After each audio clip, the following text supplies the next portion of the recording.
महाराष्ट्र विधानसभा में 23 फरवरी को महाराष्ट्र के मुख्यमंत्री देवेंद्र फडणवीस ने दिवंगत अजीत पवार की तारीफ की। इसके साथ ही उन्होंने यहां तक कह दिया कि वो भविष्य में मुख्यमंत्री बन सकते थे। फडणवीस ने बजट सत्र की शुरुआत में उप मुख्यमंत्री अजीत पवार को श्रद्धांजलि देते हुए शोक प्रस्ताव प्रस्तुत किया। इस दौरान वो भावुक भी नजर आए। विधानसभा में मुख्यमंत्री फडणवीस ने राज्यपाल आचार्य देवव्रत के अभिभाषण के बाद शोक प्रस्ताव रखा। इसमें फडणवीस ने अजीत दादा पवार को डियर फ्रेंड कहकर संबोधित किया। फडणवीस ने अजीत पवार को एक मेंटोर, करीब दोस्त और दूर की सोचने वाले लीडर बताया। फडणवीस ने अजीत पवार के काम करने के तरीके, अनुशासन और कड़े फैसले लेने की काबिलियत की तारीफ की। फडणवीस ने कहा कि अगर दादा होते तो वो 12वां बजट पेश करते और फिर अगले साल 13वां बजट।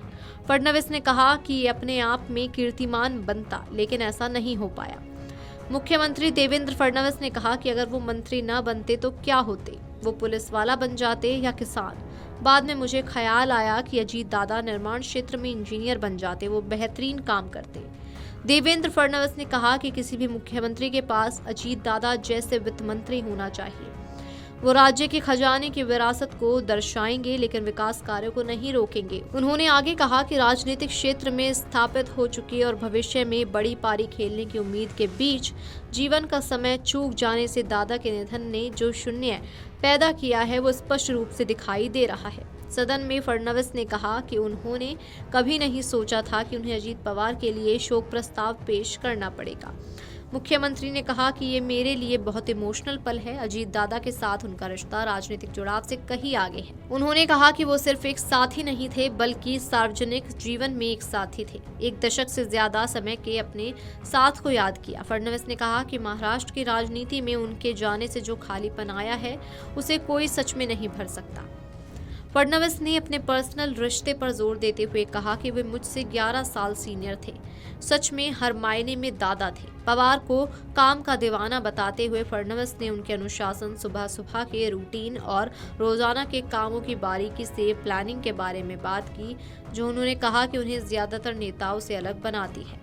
गौरतलब है कि 28 जनवरी को अजीत पवार की मौत बारामती प्लेन क्रैश में हो गई थी। सीएम देवेंद्र फडणवीस ने पारदर्शी जांच की मांग पर कहा है कि सरकार सीबीआई जांच भी कराएगी।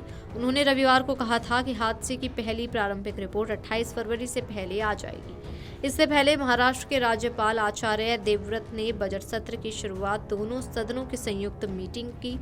उन्होंने अपना भाषण मराठी में शुरू किया और फिर हिंदी में बोले। इसके बाद सदन में वंदे मातरम, राष्ट्रगान और राज्यगान जय जय महाराष्ट्र माझा गूंजा।